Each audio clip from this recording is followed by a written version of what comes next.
乌克兰在涉疆问题上把美国和西方讨论的那个议题从这个弃权，它又改成了赞成。这种左右横跳的做法，要是激怒了中国的话，那可就是引火烧身了。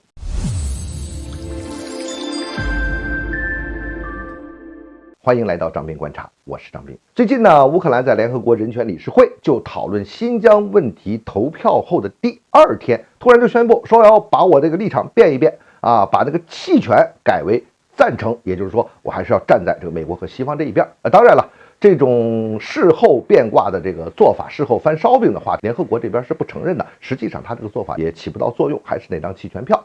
那当然我们也不会太多去理会这个事情，但是乌克兰这种反复横跳，最终站在我们对立面上去的这种行为依旧让人觉得不是那么简单。背后，美国和西方在做动作，可以说是暗潮涌动。从最近这段时间的消息来看乌克兰呢，他处理他的关系上也是非常敏锐的，在把握这个国际关系的变化。人家也不蠢，他们做出这种两边不讨好的这个决策它既不是他国内的政治需要也和我们中国没有什么尖锐的矛盾，显然是受到了这个幕后老板美国这边来的压力，但是呢，也有可能为此而付出代价。咱们说回这个新疆问题，这是美国凭空捏造出来的一种谎言以此作为建立全球那个所谓反华政治战线的一个抓手。但是呢，从一开始到现在不但没有获得成功，反而让更多的国家在这个议题上远离美国和西方。俄乌冲突爆发，欧洲呢也顾不上在这个问题上再去纠缠了，美国呢就显得更加的孤立。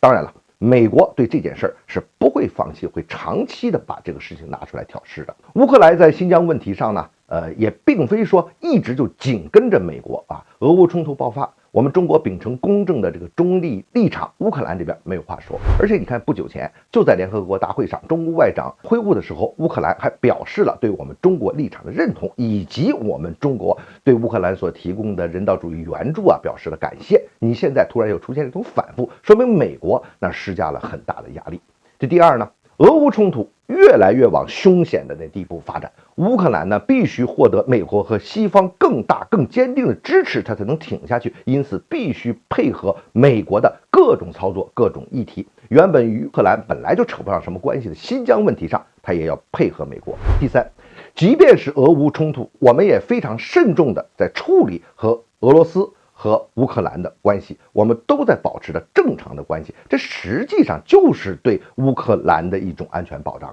实际上呢，中乌两国还有很多的利益上的这个往来，乌克兰呢也需要中国，因此呢，乌克兰就采取了先弃权，然后我再把它更改过来这个做法，这就想中美两边他都不去得罪说实话，这个乌克兰想出来的这一招还真是缺乏政治智慧和外交技巧。俄乌冲突呢，已经不是俄乌两家的事情最终还要回到联合国的框架中来解决。中国是能说得上话的，能帮上乌克兰的。乌克兰也释放出这个求助中国的信号，以前也提过这个事情。因此呢，如果乌克兰再搞这种看似聪明的这个名堂激怒了中国，那可能就要付出比较惨痛的代价了。当然了，说到底，这新疆问题是我们和美国在那边博弈，我们不会专门盯着乌克兰过不去，而且某种程度上，甚至我们还要有所容忍。毕竟乌克兰在这个事情上，它也发挥不了什么太大的作用。抓住主要矛盾，我们的对手是美国，这将是一场长期的政治博弈。